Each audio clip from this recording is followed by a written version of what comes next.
Hi everybody, this is Donnaleigh from Donnaleigh.com. Today I'm going to talk about a few things in this tutorial. One is we're going to compare Lenormand with tarot. We also are going to work with a 5-card Lenormand spread. I'll show you how to kick it up a notch. I'll show you how tarot differs, and I will show you how to make the two intersect. So basically, tarot is very psychological. Lenormand is very mundane, what happens in your everyday life, as opposed to what's happening inside your body.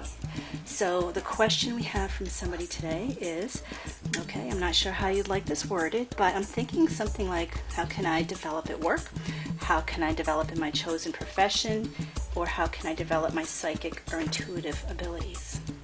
So this we can take two ways. The psychic profession is very internal experience. So for that, I may not use something for Lenormand quite so much. You could, but you'd have to probably get a little more, look into the images in a more tarot-like way, and we could do that. But tarot, I ended up putting in the corners here because we can talk about that internal experience. If we're looking at improving her business, the mundane, everyday life things that happen in business, I used the Lenormand. So I let it choose its own center card, which is the anchor, which is about stability and staying put. And this card basically says she's on the right track. Put her anchor down, stay there, and perhaps not jump around and do a lot of different things, but find that one niche. The man card is literally that. A man may be able to help her, maybe somebody she loves, it may be someone she needs to look for. But it looks like this man could create a stable environment. The mountain shows that there's going to be a long uphill climb. So if we look at this for advice, it means pretty much take the hike. Be sure to have the perseverance it takes to get over the hill, the obstacles. Don't consider it so much of a challenge. Consider it part of the enlightenment, because with the sun up here, we have sun and mountain together, and the two cards together is like enlightenment, exposure, good things, light work, or all those types of words. But the mountain is a very difficult climb. So it just basically talks about finding enjoyment in some of those challenges and really taking them on. Exposure and stability, when you speak to a website, staying put with that and actually showing it to a lot of people. It could be marketing, it could be getting out there. So you see, we're talking a lot about the actual mundane things. The scythe and the anchor can contradict each other because it means stability is cut, or stability could be harvested or ended or whatever. But I tend to see this more as repetitive action. When you do a scythe, you tend to cut and cut and cut, so it could be that here. So doing something over and over with practice. But I think she'll have to cut some things out of her life to create the stability she wants. So that may be a quiet room, it may be, who knows. There also may be, it's funny because these two cards could play together, too, man cut. So it's interesting because, but he's closer to this, man stable, than he is to this, so I'd be more inclined to have him follow this. Alright, so that's just some of the ways you can do it. If you want to add extra houses, which I did, I have cards underneath here. And the cards that fell under is, under the anchor is ring. So that really talks about having a contract or a promise with yourself, or even with somebody else. It may have to be that contract of really staying put, and this man seems, there you've got the book, holds the secret. So this man with the secret is someone you may want to have a stable contract with. Over here, if you're actually training in psychic in intuitive abilities, there may be a man out there that holds the secrets to what you need to know to get you to the next level. So he may be someone you want to explore and have a working relationship with him. Bear is about a lot of hard work and strength. Even the scythe is like hard work, but I still see this as like almost like a paradox in the spread, this little scythe. I would be interested in others' feedback on that. Now the exposure, snake can be the ways we cheat ourselves out of something. Kind of you're hidden in the grass. So that could be that you just have to expose what's hidden.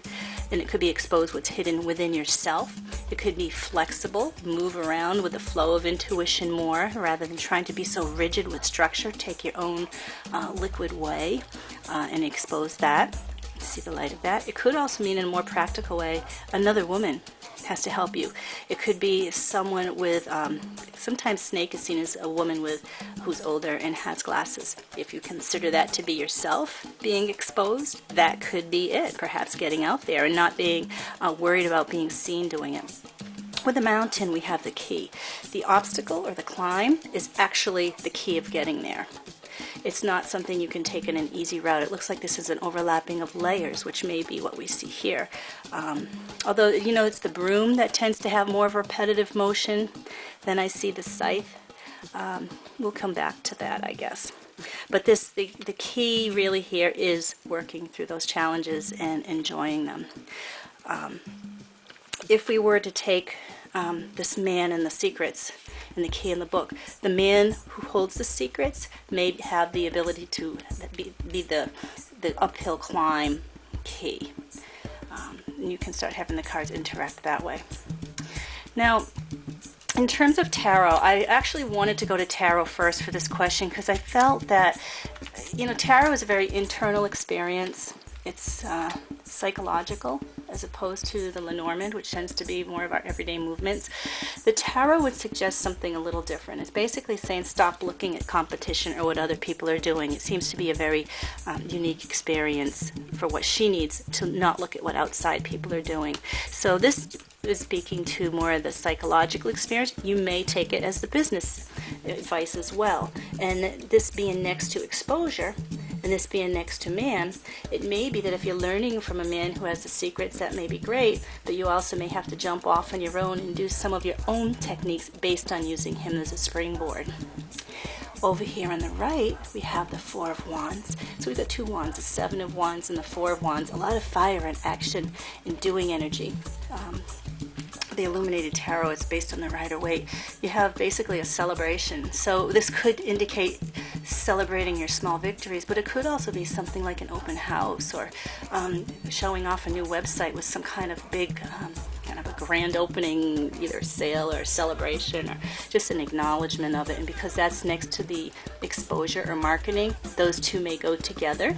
So it may be really showing off your stuff, being proud of what you have, not being too self-critical or humble. Down here we have the Lover's card, which is about choices that we make, and there may be two choices she has. With Lovers, it's interesting because I always see this as making a choice between what's safe and comfortable and known and what's risky and unknown and perhaps doesn't feel as safe. And that may be where she has to go, is perhaps in the more risky direction or making that choice. But the Lover's card is also doing what you love and marrying. And it's interesting because this is with the man, and it makes me wonder if there's a very close man in her life who actually may have some information she needs or could help her get to the next level. And here's our business card, the Knight of Pentacles, and he looks closely at finances. And he's more of a beginner like the Page. The Page and the Knights are more starting out, but he's very stable and grounded, much like our Anchor. And he really speaks to looking carefully at something and being grounded and practical. Now, if we look at the psychic side of this, that may mean you may have to put your feet on the ground, be careful about your postures when you're going within, and be very grounded and still. Go into the stillness. It could also mean scrying and looking at something that may help you go in and see either things moving within yourself or your mind or whatever you happen to be looking into. But it also could mean looking at the finances of where you are and having a very structured financial type environment. You want to take it up to the next level. I put houses under the tarot. So the Lovers and the choices, and we've got the guide here. And the guide is the Hermit card, and the Hermit card is he can be someone we go to, like the sage on the hill, the teacher, which brings me back to this guy with the secrets. And it's really interesting to see how there's a lot of doubling up between tarot and Lenormand. So perhaps this Lover is in bonding with someone, and it may or may not be someone you know already, but this guide, this person is going to guide you. The Hermit is about inner enlightenment. He's not so much the outer experience. He is the solitary practitioner who goes within and sees the light. He's scrying too, and if you look at the similarity between these two cards, they're almost like a mirror image of each other, each holding something and looking at something lit, and they're both very still, and both have kind of their feet stable. So I think that may be a message that she needs to hear. If you look at what's under the knight, we have the star. It actually came up reversed, and so this may speak to also doubts that one has within themselves. And this now shows me what the scythe may mean. Cutting the doubts, cutting through the doubts, recognizing the doubts, kind of hacking them out and weeding them out like you're weeding a garden. So keep the parts and the plants that you find are fruitful and work, perhaps what you may learn through the guide or through your inner experience, but hack out what you don't need and really focus on taking this card, turning it upright, having great hope. And there's our light again, the scrying of the stars. But have a lot of hope and believe in yourself. We tend to get the star card when we're in our darker place, because we only see stars at night when it's darkest. So sometimes that means you really do see more than you think than you do. You just have to follow it, what you see, and be stable with keeping up with what you have. Last two cards with our celebration, Four of Wands, also comes the Queen of Swords. So we spoke before about being self-critical. So this may be getting past that self-critical ability. She does analyze what we do, so she may be asking this person to really take a good look at what works and what doesn't. Her sword reminds me of the scythe here and cutting away what doesn't. The self-critical part of it really should be more of an act of gentleness or love in terms of enlightening yourself, just like she's going into this yellow enlightened area.